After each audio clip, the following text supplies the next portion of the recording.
Let's get it going. All right, good morning, everybody. Welcome to an exciting training we have today. Appreciate you being on, whether you're on Facebook watching or watching live on Zoom. We appreciate you being here. Um, we are talking about title and survey, and we have our newest team member, if you will, Tara with Global Title with us here today. We also have Will Clark with Cardinal Surveying, excuse me, and Valerie Winkler. So they're going to talk all things title and survey today. I think this is a super important topic because I know a lot of us as real estate agents, even if we've been in the business for a long time, we may not fully understand what is involved with title. We may get a survey back with red all over it. How do we handle that? Right. So this is an extremely important training, and we're excited to have you all here. Thank you so much for giving us your time today to talk through this. And with that said, the floor is yours, and we're here to listen and learn. So thank you all for being here. I really appreciate it. Well, thanks for having us. I think we're just going to go straight on in it, and we'll let Will take the floor. Morning. So my name is Will Clark. I've been a licensed surveyor since 2002, minus 4 years in the Army. I've literally been surveying since I was 16 years old, 51 at this point, and I feel sorry for anybody that has to go to work. I go to fun every day. I love what I do, always have, and I think that's part of what sets me apart from some of the other surveying companies out there. The first slide. We're going to actually share screen, our screen with you. So if you can give me 1 second. Can you see it? Mike? No, we don't not see it yet. Yeah. Okay.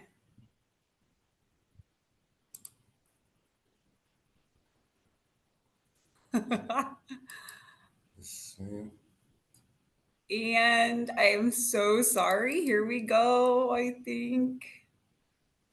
Can you hold on? Do you click on it?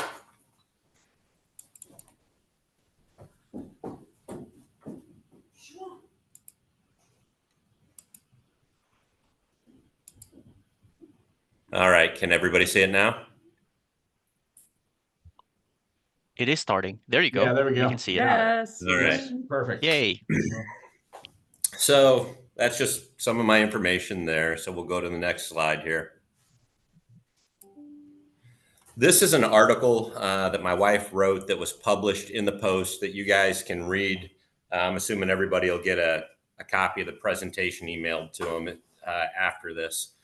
But it's just an article my wife wrote. She's a licensed surveyor as well, started the company with me 22 years ago, and has since moved on to run the St. Louis Ambush. That's our other business.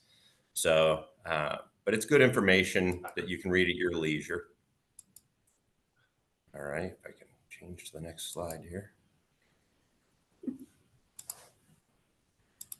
There we go. All right, so I think it's important to understand that every example that I show you today is actually something we've surveyed. I don't have to make any of this stuff up. We've seen enough stuff that it's just crazy. When you think about a survey, the best way I can explain it is it's the inspection of an outside of the home. Your inspection inside the home, everybody's very familiar with and they want it. But when they think about the outside of the home, they don't always think about needing to have an inspection of that.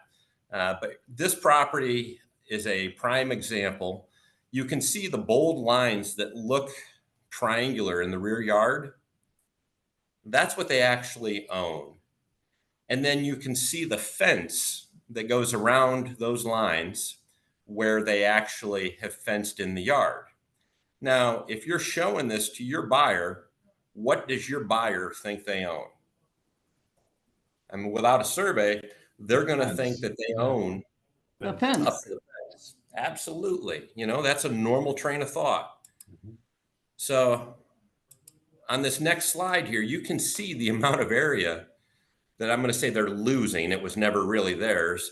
But from their perspective, they're losing that much of their yard after getting the survey. So, at this point, they're very happy they got the survey. They wanted to put a pool in the backyard. How do you think that pool's going to go after looking at how the survey came back? The shape Yeah, would not have to well. change to triangular. Yeah. Right? So, the reason this was built this way is because when they bought the house, the builder told them where they owned to. Now, I'm not sure what surveying company the builder was with or how much surveying experience he had, but I'm going to definitely say it wasn't enough. he told them where the yard was. They fenced it in. Other property owners came in, built new lots around them. Nobody got a survey after the construction. But as you can imagine, the neighbors were very interested in the results of the survey when they saw the corners in the ground, and everybody wants the fences moved once they do know where the lines are. So I believe the buyer walked away from this deal, but from a surveying standpoint, I feel like I did my job, which is to protect the interest of the client. And as a real estate agent, I feel like that's largely a big part of your job is to protect the client. And a survey definitely is one of the ways that you can help protect the client. So any questions or comments on this particular example? All right. No, I don't think so. That's interesting though, Will, that it's you just assume the fence, right? And I always tell people too, like, get a survey all of the time. I think it's the most important thing you can do because so many agents say, well, there's already a fence there. I used to hear this a lot early on in my career. People would say, well, there's already a fence there, so you don't need a survey. It's already fenced in. But that fence could be 6 feet, or to this example, right? It's on somebody else's property. It's so there's so many things that can go wrong by not getting a survey. And I would rather get a survey done if I'm representing the buyer and make the seller have to deal with the issues rather than my person buying it. The house closes, then maybe they get a survey and then we have to go deal with it. So, yeah. Yeah. Well, and that's, I try and explain that to people as well that, maybe you don't want to deal with it when you're buying it, but then if you list the property, do you want to deal with it when you're selling it? Which one's easier, when you're buying or selling, right? Mm-hmm. So maybe you do have to find another property because the buyer no longer wants it, but that's a problem that you probably didn't want to inherit to begin with if the buyer no longer wants the property. Definitely. So I have a quick question. In this case, if the buyer's like, well, what can we do? What can we do here to actually get that land or use that land? Is there something we can do? So in this case, there wasn't. It had been 6 or 7 years since the home was built. For adverse possession, it has to be there 10 years. Yeah. And everybody wants to throw around that term adverse possession like it's some magic wand. It's easy. And it's a real principle and it does work. But what people have to understand is it's not easy and it is definitely not cheap. In order to perfect title in adverse possession, you have to go to court. And to go to court, you've got to spend money, right? If you have a cheap adverse possession case, you're going to spend probably $15,000 by the time you get done with court fees, attorney fees. And if the court awards you the land, you still got more surveying to do. Most municipalities are going to make you go through a boundary adjustment plat. Well, here's another $3 to $8 grand that you're going to spend. It's better to know what you have going into it. And if you're going to do adverse possession, there's a time and a place, but you have to understand that it's going to cost money and it's going to take time. And those are two things that people grossly overlook when they're considering adverse possession. Good to know. What about like, just get an easement, So an easement is fine, but at the end of the day, if I'm your neighbor, do I want to grant you an easement for that much property that I'm paying taxes on? Yeah. If it's a foot, 2 foot, not a big deal, but you're talking about a vast area there. I'm probably going to want my land back. And so maybe the neighbor does grant you the easement. It's probably just for the life of the fence if the easement's written well. They write it for the life of the fence, and when the fence needs to be repaired or replaced, it should be moved back to the property line, and it's still not going to help the buyer put a pool in there. Right. Hey, Yeah. Will, In sorry, this, can you question hear real me? quick. Oh, Mhm. go ahead, Valerie. Oh, I was just going to say, in this instance, like Will was saying, adverse possession would absolutely not be something as a title company we would throw out there to ensure this. We'd be looking for deeds from the neighbors. With such large pieces of ground, they probably have loans on that property. We'd be dealing with lenders to get partial releases if they were willing to give deeds for it. I mean, it gets pretty messy. So usually the buyer does walk in that kind of scenario. Interesting.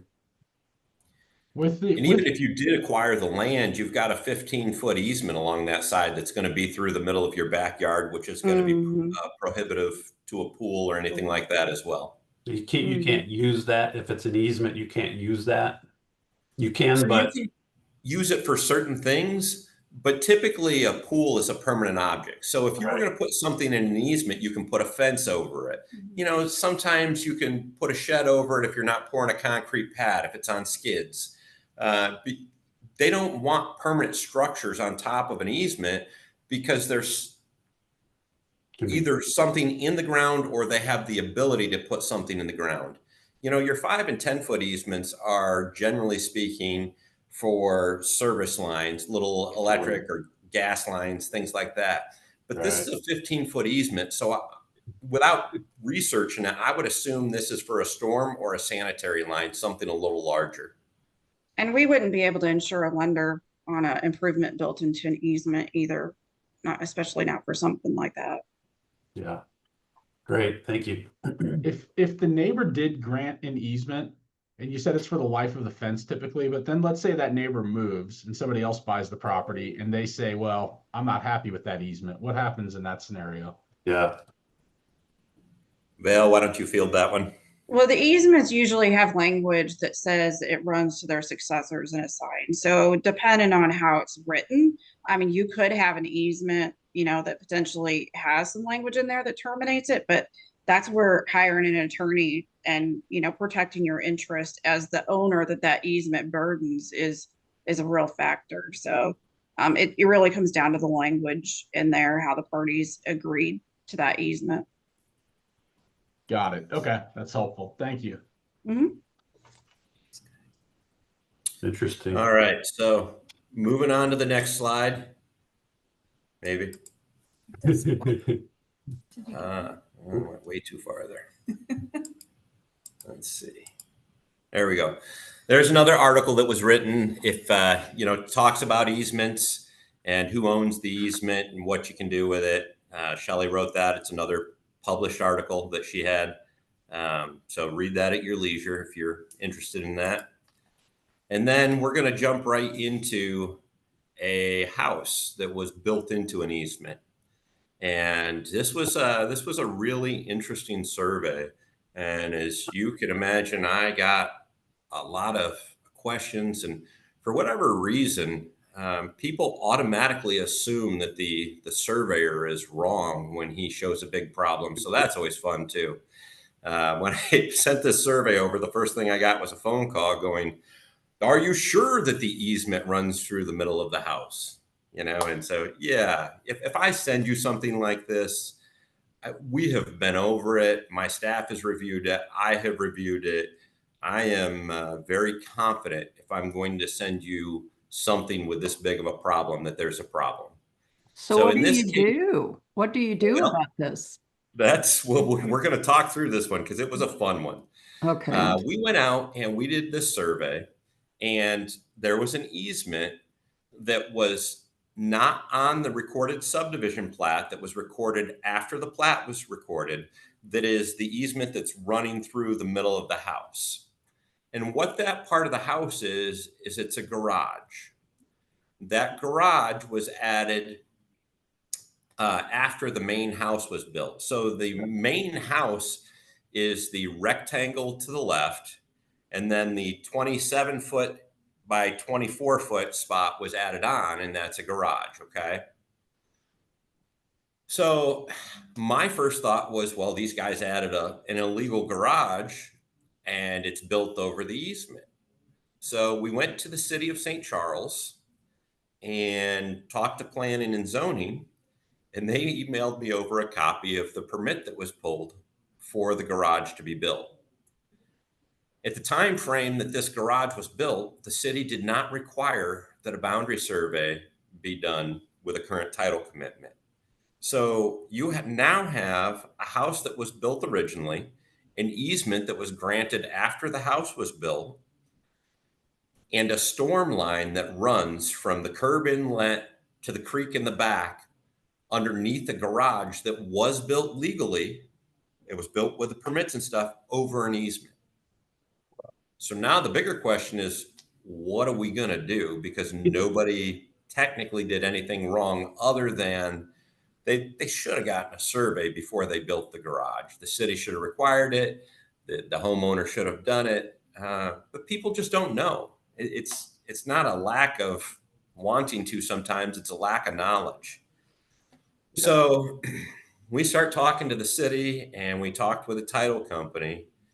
I think the next slide shows this a little bit better here. Yeah, so you can see just a hair better there how things are laid out. That's that easement. That's the house. It's a little less cluttered there.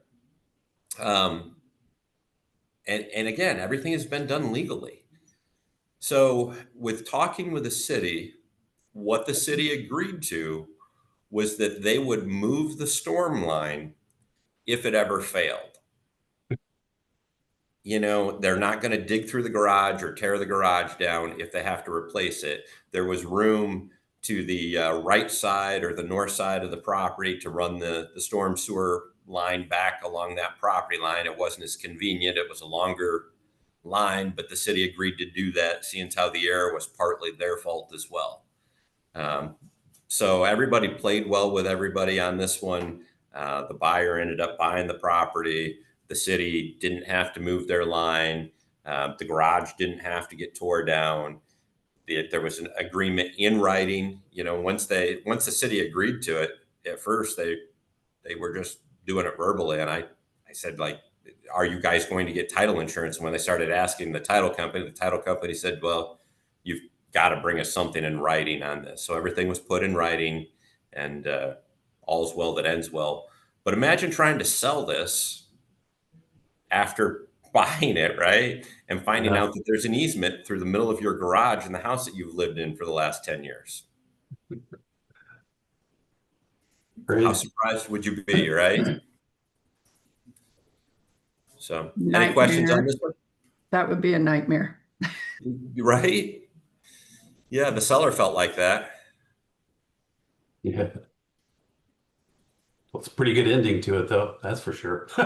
It is. It did have a happy ending. I honestly didn't expect the city to have issued a permit when I saw it. I'm like, oh, this is an illegal garage.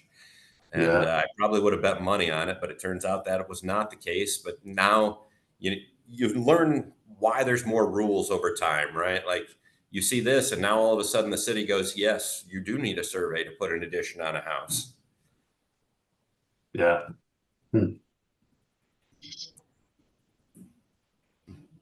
Valerie, anything to add? No, not really. I think you covered it all. I mean, you think that it doesn't come up, and it does. Within the last year, I've had a house where in Ladue that there was an easement running through an in-ground pool, and unfortunately, the title company missed it on their title search previously, and the buyer had title insurance for it.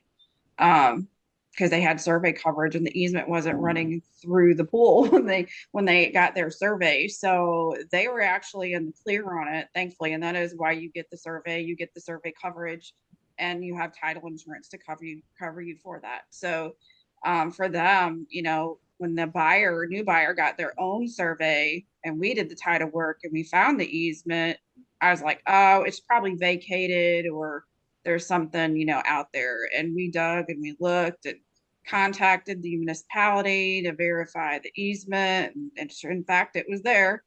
And I don't remember if the buyer actually walked or not. I think the title insurance company that insured it agreed to reinsure it because they already had the liability for that issue. So that is where title insurance benefits you for that. And I had another one. I think it was in Clayton or Ladue, and the house was built in a huge transmission wire. So it was massive wiring for utilities that were running through there, and they would not give up their easement.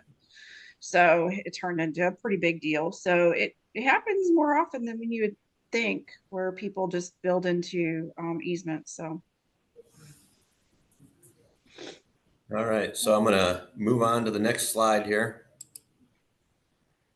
And you ask, what could be worse than something being built with an easement underneath it? How about a house built over a property line?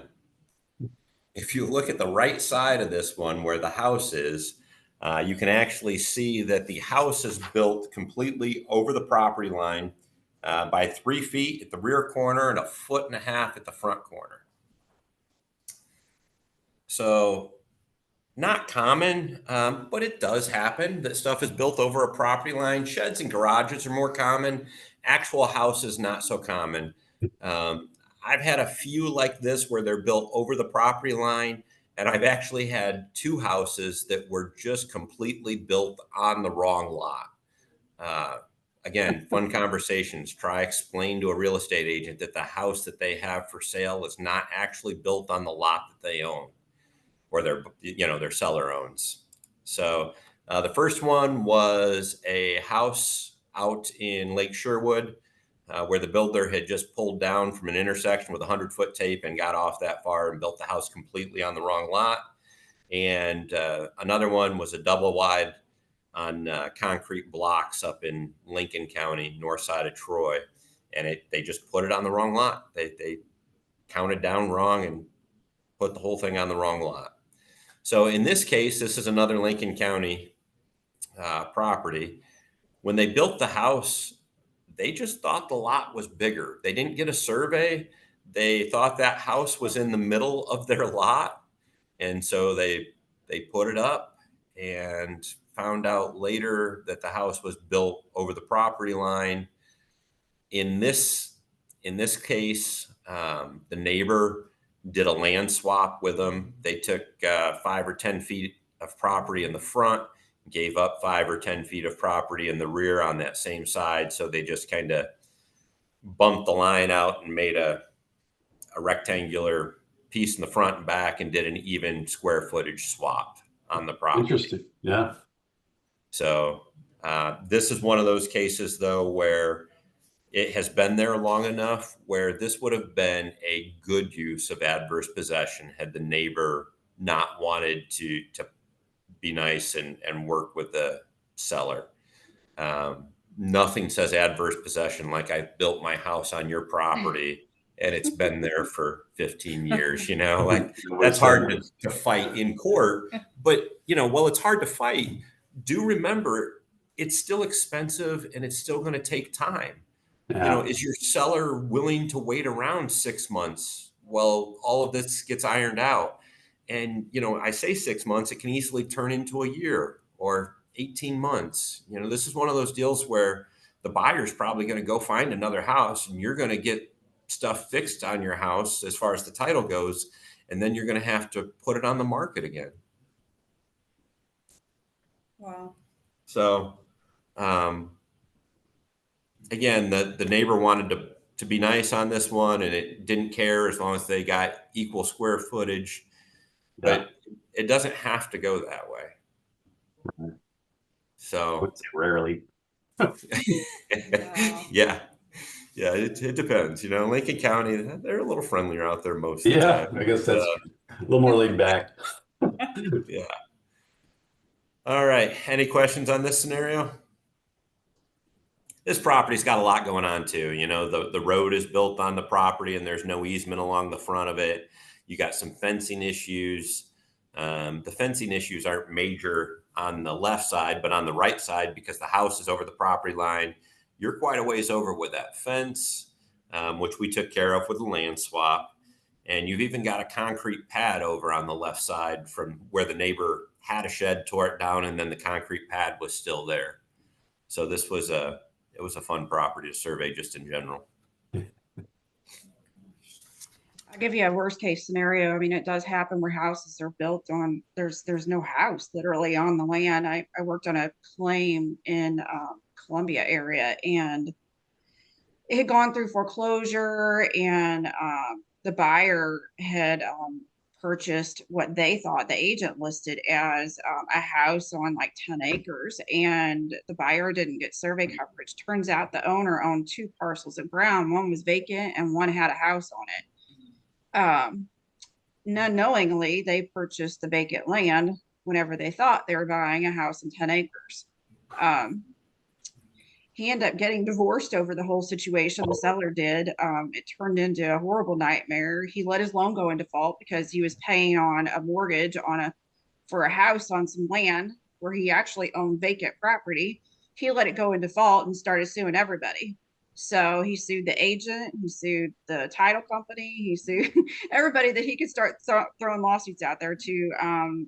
But it would have been not even happened if he would have purchased a survey at the time that he bought the property. So, hey, I know we were over, the title company's over $50,000 in legal fees alone trying to deal with the mess. So, yeah. Good reason to get surveys is not just where the improvements are located. It's just like what's on that land, if your house is even there. So. Yeah. And that's kind of a similar scenario to the one I had out in Lake Sherwood, where the house was just built on the wrong lot completely. That one ended a little friendlier. The guy that owned the vacant lot just had it so he could have a boat out at the lake. And he said as long as it didn't cost him anything, he would swap lots with the people. And so the title company that had insured it originally made sure that it didn't cost that guy anything to swap lots, and they took care of it all. But that guy was nice. He couldn't have taken possession of the house because I don't think a court would have upheld that, but he could have gotten a handsome payout or settlement if he'd really wanted to push it and not be nice about it. So, all right, going on to our next slide. Question real quick for Tara or Valerie. If the seller has a survey, if the seller already has a survey on the property and your client's buying it and the seller says, yeah, I'll share the survey with me, can we use that? And for how long is that survey considered good, I guess? Yes. Go ahead, Valerie. That's fine. Typically, our underwriters allow us to use a survey that's not older than 10 years old. There can be no changes, no improvements to the property. And everybody's going to the seller will have to sign an affidavit to that. Whenever I get them for review, I usually, I take a look at the title work to make sure that, well, if the surveyor had title, let me just back up. Sometimes I get surveys in that there was no title search done. So those surveys to me are not any good because it's not going to tell me if there's easements or things, and the surveyor will have made that notation and disclaimer on their survey. So we can't give survey coverage off of that. So sometimes they're just rejected for that. But aside from that, I'll take a look at the title work and make sure that our research matches the research that was noted on the survey. So the one that I mentioned that was with the in-ground pool, we were given that survey, and I looked at the title work and saw that there was an easement not noted and started looking into it and found out there was an easement that was missed by the previous title company. So across the board, they should be okay for us to give survey coverage. Not what Will wants to hear, but typically they're usually good.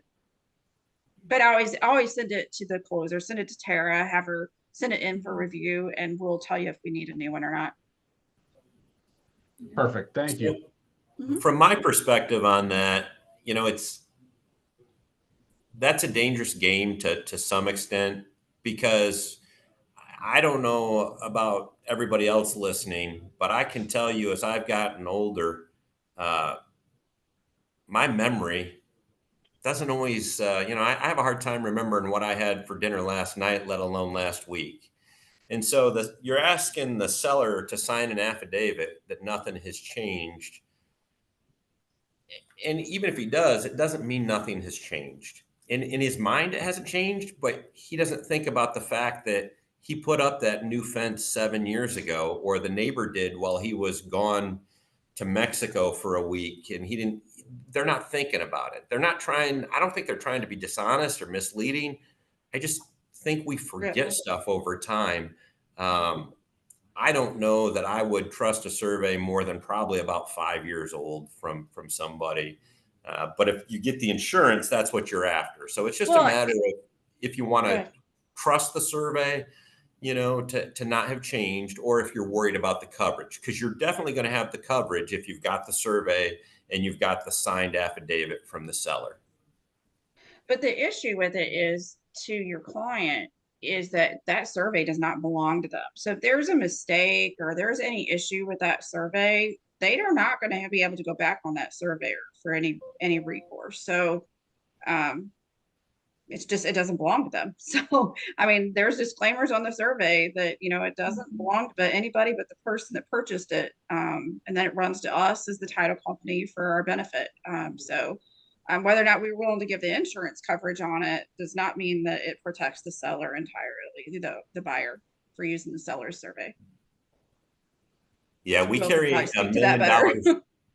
Yeah, no, that's a good point. We carry $1 million of E&O coverage, but my insurance company is immediately going to get any kind of suit that's brought against us thrown out if you're not the person that purchased the survey, because to Valerie's point, it's not your survey. You can't use it at this point. You should have gotten your own survey. And so that is a valid point as well. So I appreciate you saying that. I was not aware of that. So that is actually super helpful to know that and pass that on to our clients as well. Yeah. Well, and that's to protect everybody involved, right? If you have your seller goes to do the next property, you can't just use the same contract. You can't disclose all the stuff that they gave you from before, I don't believe. I know that I can't just give a survey out to anybody that calls just because they now own the property. It was the person that paid for the survey is the person that legally owns it. Now, if you get that person to send me an email, and I always require an email because I want it in writing, I print it to a PDF and I save it to the file. That way I have it in writing that I have permission to release this survey. Because if a problem arises, somebody's trying to buy or sell a property and they find something on the survey they don't like, I don't want a seller to come back to me and go, well, why did you give that buyer my survey? Like that wasn't yours to give them. So I always get it in writing before releasing a survey from the person that actually paid for the survey. So, all right, on this next slide here, this wasn't a survey for a title company, which is why you don't see the house and some of the easements and stuff on here. This is an HOA called me. And if you see the circle between the two properties, that is a burn pile. And one of the neighbors took offense to the fact that the other neighbor was burning stuff all the time and started complaining to the HOA. The HOA tried to work it out between the two of them, and they just kept wanting to fight like a couple of school children. Both homeowners were out yelling at us during the survey. So we do the survey, and I don't know if either one of these properties had a survey when they purchased the property. My guess is probably not, because they were both shocked to see how much of their stuff was over the property lines. At the top of the paper, you can see that a shed is built over the property line into the common ground. A huge area is fenced into the common ground. And then you come down into the middle and they've got a fence into the common ground there. There's some block and retaining walls. There was an above ground pool that had to be moved inside of that retaining wall. It was on their property, so we didn't show it there, but they had to move it to move the retaining wall over. The HOA paid for the survey because these two were acting like a couple of children and couldn't get along or wouldn't get along as neighbors, all over a burn pile.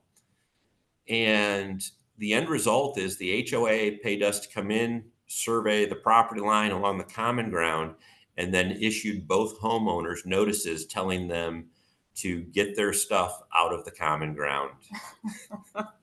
So, yeah, just another classic case of, you get these comments all the time, right? I don't need a survey because there's a fence. I don't need a survey because I back to common ground. I wouldn't go with that theory.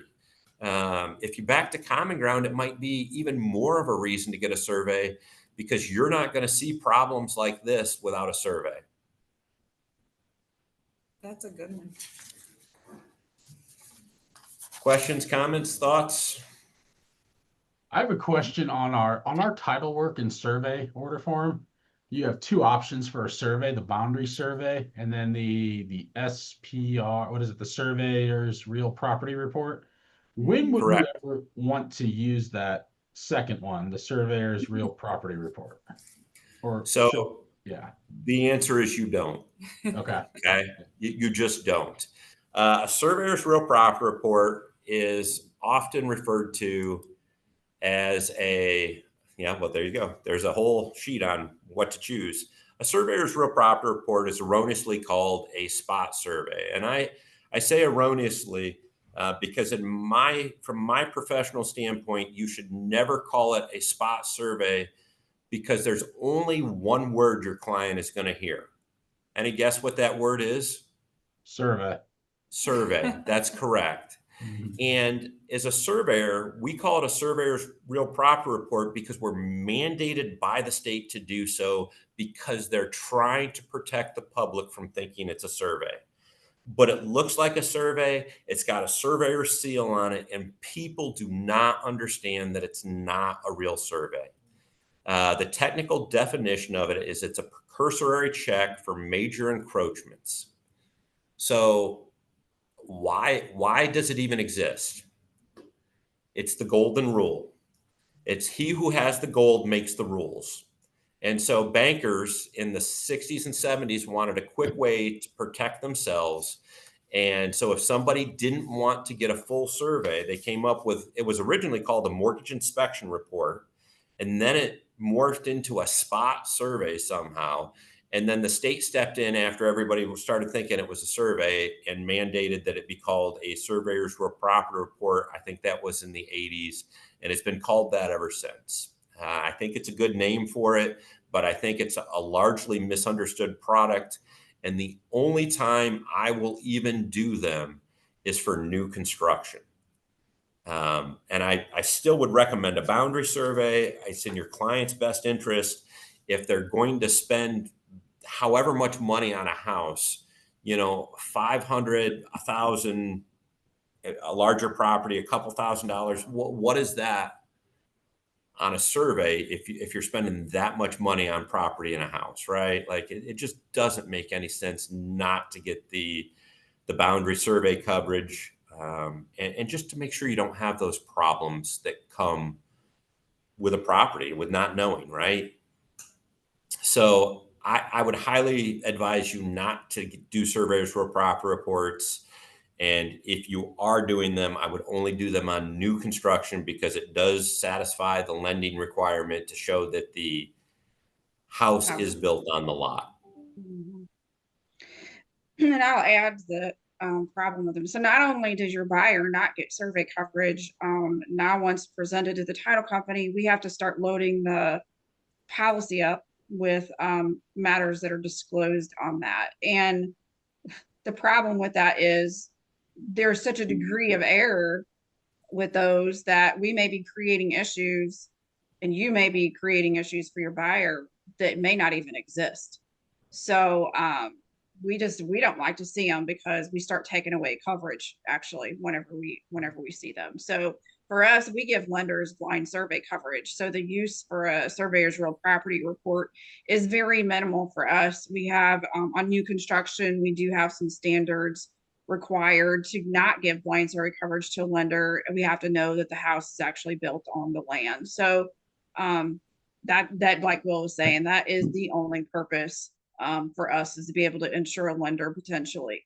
But for title insurance, I just wouldn't go near them, because you're not going to get the coverage, and then you're just going to have issues that get added on. And I'm not even sure if you could validly make an objection to the seller on a real property report. I guess that would be a question for a broker to answer, if it qualifies to take issues back to a seller whenever it's really not a survey. So to give you an idea, when we do a boundary survey, if you think about a boundary survey like a puzzle, we go in and we put together the border first, and then we put the middle piece in, and the middle piece is the property that we're surveying. So when we go out there, we don't just find your four corners and mark them up and walk away. We actually survey in the neighbors' properties for survey monuments, pipes, rebars, crosses, and control. You know, sometimes we go out to subdivision corners and tie those in if we're having problems. So we're doing a lot of work to make sure that the numbers all match on a boundary survey. That's the requirement. On a surveyor's real property report, we have to find two pieces of control. We literally find two property corners, and that's it. If those corners are wrong, I don't know. It's just, it's a horrible product. So that's my professional opinion of it. Use. But don't use them. Yeah. That's Yeah, what I learned. I was gonna say, I learned You're early better on. Go ahead, Will. Sorry. You're better off not getting a survey. Like save the $175 and go out to dinner. If you're not getting a survey, just don't even fool yourself. Don't get it. Yeah. That's where one of the first houses I sold back way back in the day. They told me, yeah, spot survey's cheaper, so have your client get that. Somebody told me that. So I had my client get a spot survey, and then like a week after closing, they're like, "Oh, we're going to put a fence in. We need a boundary survey." So I got the privilege of paying for a boundary survey for them. Oh. Yeah. So I learned pretty quick the difference in the two, and that the one was worthless. I mean, if you do want to know that the house is on the lot, there is a benefit to know, well, there is a house on that lot. I mean, but short of that, there's really just not much use to it. Yeah. Well, and that can be wrong. The one in Lake Sherwood where the house was built on the wrong lot actually had a surveyor's real proper report done Oh, on did it. it? It did. But because That cancels it out completely. well, you're only finding two corners, right? So you find the front two corners, you shoot in the house, you assume it's on your lot. You didn't do enough work to show where the actual lot was. And everybody did everything right. They met the requirements. They did meet the minimum standards. Yeah. It just didn't work in this case. So I think it's a false security for people. And They get no survey coverage. So there's just, for the price difference, there's no reason to pick that one over choosing a survey. yeah. Again, go out to dinner, save your money. Just don't get a survey. If your clients doesn't want to pay for a boundary, then they really just shouldn't waste their time with a surveyor's real proper report. I will add, talking about the survey is just being limited to purpose of just easements and, what improvements are on it. You can actually learn that your buyer is not getting the property. I mean, that they thought they were buying, by acreage, or there's a missing parcel, or there's just a lot of information that can be learned from getting the survey that just, like, you figure out you have a huge contractual problem with the sale. So it's not just about the survey coverage, it's about protecting you all the way around. So anyway, it just comes up frequently that that we find out there's a piece missing, that the seller either didn't disclose, was not listed, in the address. I mean, we go by addresses, on the contract, and I think that's probably a huge thing to point out. So there is a spot that says legal description to govern, but whenever you list an address and we pull the taxes based on that address, we're not necessarily looking for other parcels. So a big key thing of them doing the survey is they're actually visibly out there seeing the property, and they can pick up discrepancies that we would never know of. So I do have some agents that I do work for that actually take this form here that's on the screen right now, and they keep it printed out, and their buyers actually initial or sign this depending on the agent, saying that they recommended that they get a survey and that they told them about it and gave them the option to if they don't want a survey, because they, you know, they're worried about covering themselves. Honestly, they don't want to buy it a week after or pay for the boundary survey a week after closing so they can get a fence, right? So, all right, moving on to the next slide. This talks about the work order. You know, my shameless plug here in the class is you actually have the option to choose me, guys. And we appreciate it every time we see our name written in. And you can write us in right there on the title survey work order form. And we always appreciate it. The next thing I'm going to point to is on the comments line, you'll see that circled. I don't know who is ordering the survey other than the title company contact. So if you want to ever have communication with me, and if I have something where a house is built over a property line or an easement runs through there, I will contact you directly and explain things to you if there is that big of an error. If you write your phone number and your email address on the comments line, and if you put your email in the comments line, when we send that survey to the title company, we carbon copy you onto it, so you're getting that survey immediately too. So it's the only way that I have to communicate with you if you choose to do so. Hey, Will, kind of a quick question. Yep. We had an agent a while back that told the client they would cover the cost of a survey, not realizing that survey costs can vary depending on the lot size. And it was like a 40-acre property. Whoa. Yeah. And so can you just touch on that real quick, like kind of the cost difference of the lot size? Yeah. So, you know, first of all, the cost varies a lot, not only by property, but the type of property. Your commercial properties are more expensive, especially with ALTA surveys, which is American Land Title Association. They have a national set of standards on commercial properties that title companies and lenders want met to make sure that they're lending and insuring on property that is, I mean, you're just talking about a lot more expense and money is really what it boils down to. So they're just trying to protect their interest with that kind of a survey. You don't get it on a standard residential lot, but the size of the lot affects it. The other thing that really impacts it is the age of an area. When I go down into the city of St. Louis, the neighborhoods have been built in the 18 and 1900s. Pipes, rebars, crosses have been knocked out over time.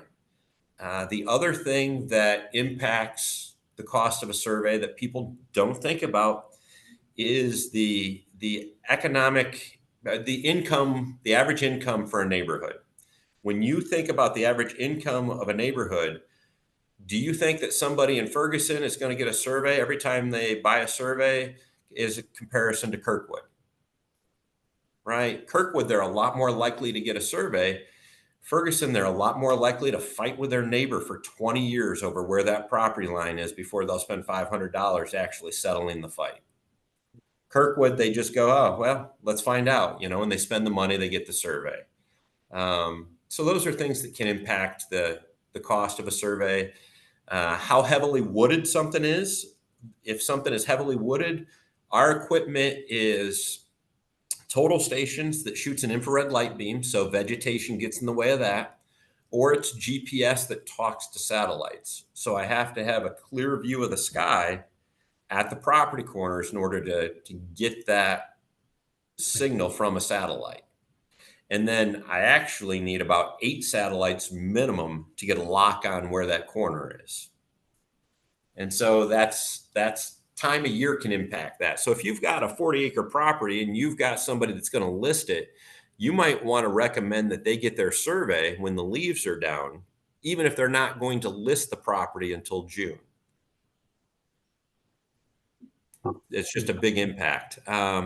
If it's along a waterway, something along the Missouri River takes a lot more work to survey than a farm field in the middle of Warren County. The lines are just more regular on that farm field than they are along that river. They meander and change over time along a river. That's riparian rights is what I'm talking about there. And that's a whole nother deep dive someday if you guys want to go into riparian rights. Yeah, does that answer most of your questions on the cost and things that affect it? Yeah, definitely. Yeah. Okay. So if you ever want to know, just email us. We'll send you over a quote. We do it all day, every day. That's part of what we do. I've got 2 people that answer that, Judy and Jasmine, and we pretty much get back to everybody same day on stuff. We're very responsive. If I'm being real transparent, you can absolutely find somebody out there that'll do something cheaper than me. I'd never set out to be the cheapest surveyor. I want to be one of the best surveyors. My surveys, when I pump them out, we've been at it with our own business for 22 years. I've never had a single errors and omissions insurance claim. I've been to court multiple times and I have never lost in court. I've never had a title company that I know of that had to have a claim because of my survey.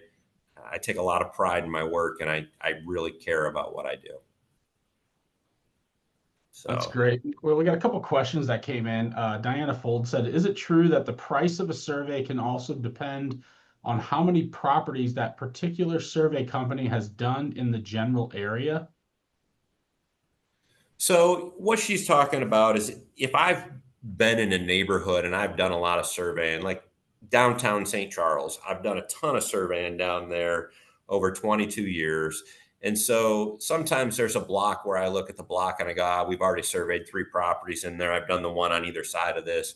So instead of being a $500 survey, maybe it's a $400 survey. It can drop it some if I've done work in that area. Absolutely. Okay. And then also another question, Lori Scott, is there a ballpark price for a St. Charles County subdivision house? So St. Charles County, we're somewheres, our cheapest price in a new subdivision is $375, and you're going to be ballpark around 500 on a quarter-acre lot in St. Charles County. If you say 500, you're going to be pretty safe most of the time. Perfect. And then one other question, do you do surveys in Illinois? I do not. I'm not licensed in Illinois. I do have people that I can send you to. If you need a contact over there, just email us or call the office, and we're happy to try and hook you up with a surveyor over there that we know. And that goes for anywhere in Missouri. If I can't do a survey, and I say can't, I can do the survey any place in Missouri. But if it just doesn't make sense for me to do the survey, right? It doesn't make sense for me to drive to Kansas City to do a survey in Lee's Summit.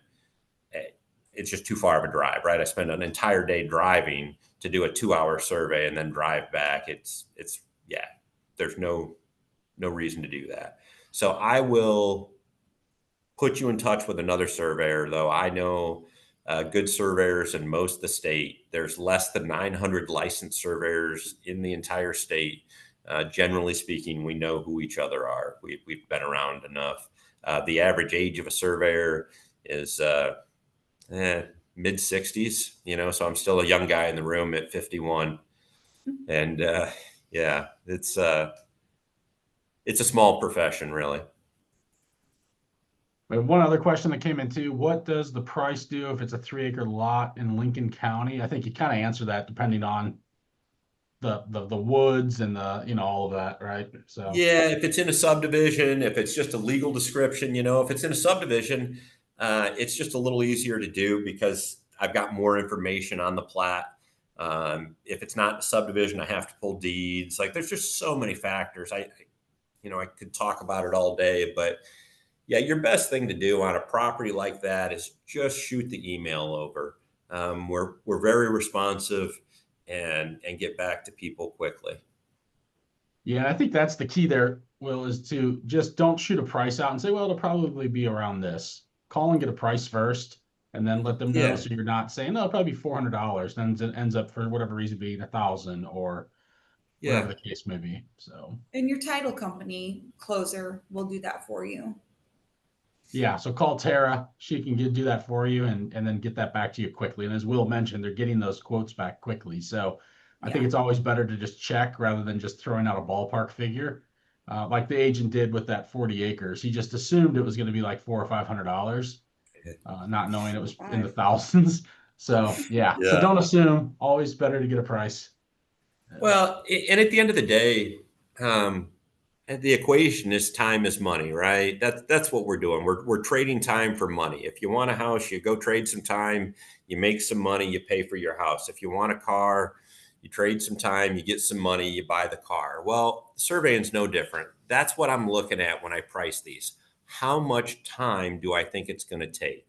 And so I take that time, I convert it, by hourly rates to keep the lights on, keep everybody paid, and eat at the end of the day. So it's really just a time equation. How much time do I think it's going to take to do the survey correctly? You got one more? Yep, I got one last slide that's kind of fun from my perspective as a survey nerd. I'm going to start in the top left corner, and I'm going to tell you what happened here. I had a crew pull up to a property, and a couple of lots down, another company was finishing up a survey. And they got in their truck and left about the time that my crew was getting out. So my crew said, well, these should be easy to find corners because they're marked up. So they went to shoot them. And the top left corner is what my crew chief saw when he walked to the rear corner of the property that was just surveyed. And if you look, it looks like there's a pipe in front of that lath right there. But if you go one slide to the right at the top there and you look down at it, you can tell that it doesn't look quite right to be a pipe. And in the bottom left corner, you can see it a little bit better there. And so my guy gets out a pin finder and realizes that what that survey company marked as a pipe has no magnetic read whatsoever. And so he starts poking at it and realizes that it's fibrous. That's an old piece of bamboo that was cut down. The stock. Yep. Oh my God. Yep. Some homeowner probably cut off the bamboo and it turned brown and was, starting to rot like bamboo does when it dies. And it does look a little bit like a pipe, but you can see that my guy took the metal detector and there's a pink dot. He moved the lath for the homeowner because the homeowner paid for a survey. They need to know where the corner is. He actually moved it to where the pipe was that he found 6 inches away with a metal detector. The survey company that was there before us didn't get out a metal detector and certainly didn't get out a shovel. So, we like to say, don't get bamboozled. You get what you pay for sometimes. All of my crew chiefs, all of my guys in charge in the field have a minimum of a year's worth of experience before I even start to send them out to do easy surveys. And then I personally review every survey that goes out my door. And I have personally reviewed every survey that's gone out my door for the last 22 years. My name goes on it. I'm reviewing it. I'm looking at every last one of them to make sure that I like it. And if I don't, the crew goes back. And at that point, it's not about the budget. It's about making sure the survey is right. I've always cared, I have to make money, but not at the expense of something being correct. That is the number one criteria for me, is that the survey will be correct or we're going back.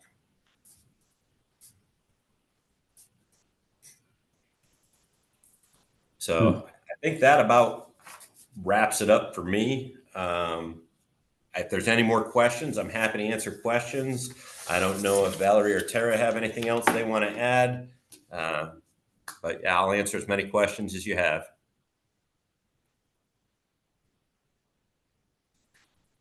That was good.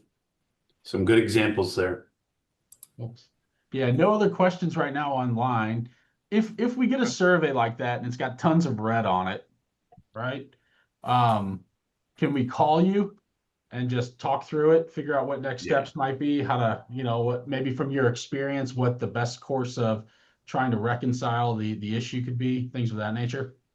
Absolutely. I'm always available. When you call, you're going to get Judy and Jasmine. Judy and Jasmine can answer a lot of your questions. They have been with me for years. Like Jasmine's been there for, I think, 7 years.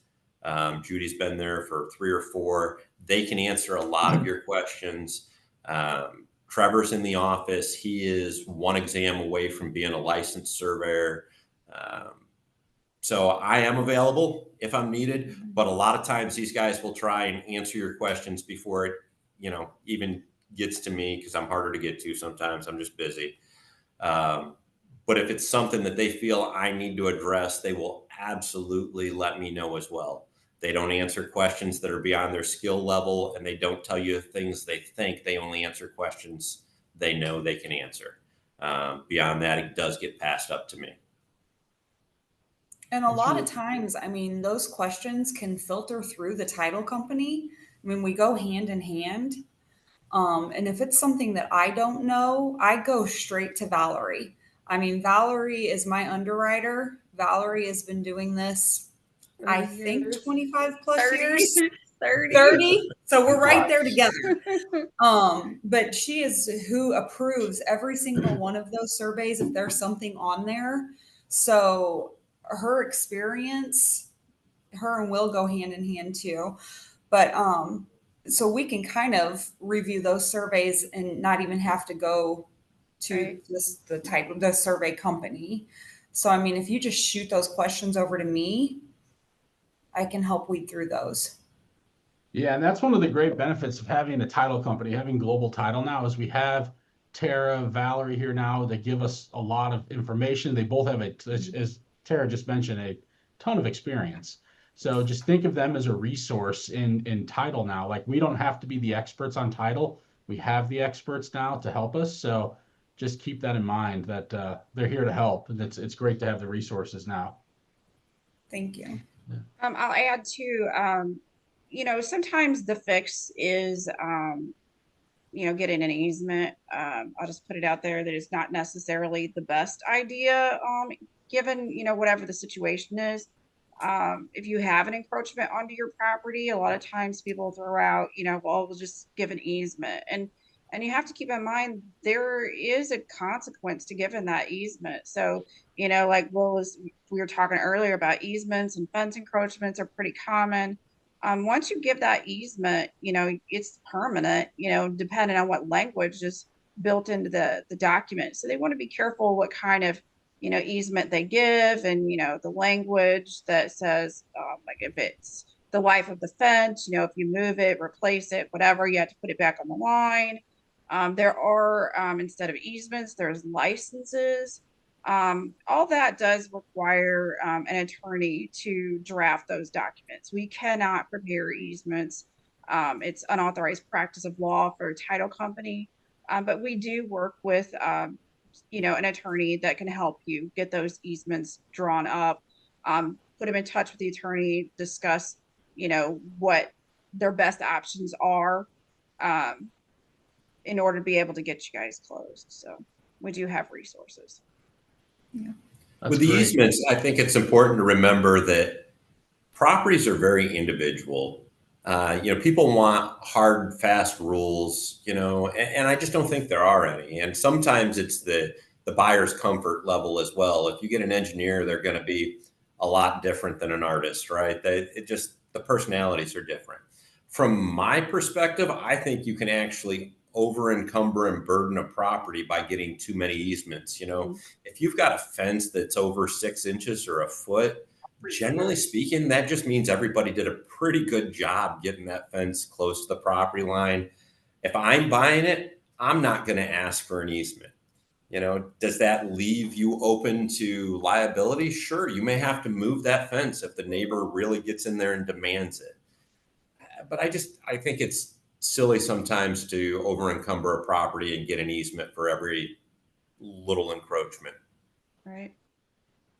I mean, if you do, you know, with an easement, if you say you have a fence on your significantly onto your property, and depending on the severity of it, we may end up having to add exceptions for any claim to loss for adverse possession. So that your buyer, you know, potentially has the ability to lose a chunk of property. I mean, we usually don't do that until it gets to like an extreme, like Will was saying, like 6 inches or, you know, whatever. But if it's several feet into your property, then, you know, we do Right. we do start saying, well, you might need to talk to the neighbor about an easement or move the fence, because we will not go in and defend a claim for adverse possession. So if your buyer ends up losing property, we're not going to enter a defense for that. So that's where it kind of gets what Tara was saying. Call us, talk to us, we'll explain what we're seeing. So, you know, severe issues might mean we have trouble giving the lender some coverage on their policy. But, you know, if you're seeing a lot of red on there, and if it's, you know, significant, you know, just reach out and we'll walk you through it. Yeah, super helpful. And I think the important thing here to take away from everybody is advise your clients to get a survey done. You know, I understand stuff pops up and it's something else you have to deal with, you know, before you get to closing. But to Will's point earlier, you'd much rather deal with it now than 5 years from now when you go to sell the house. Like, I bought an investment property years ago that I sold, and didn't get a survey when I bought it. And my fence was 6 feet on the neighbor's yard. Like the whole, so, and unfortunately that neighbor did sign a deed easement, but you know, he didn't have to, and I would have to move the whole fence. And so stuff like that happens all the time. And something else I was taught, or I guess not, I wouldn't say taught, but told early on in my career, was if it's in the city, don't worry about a survey, because those houses have been there forever and they already have fences and structures. So there's no point in even getting a survey. And so I went with that mindset for quite a while until I understood the importance of a survey. But yeah, just don't think just because the structure's been there forever or there's already a fence and this or that, that it doesn't need a survey. Advise your clients to get a survey all of the time, is my opinion. Well, that attitude is why surveys are so expensive down in the city too, though, because people don't get them.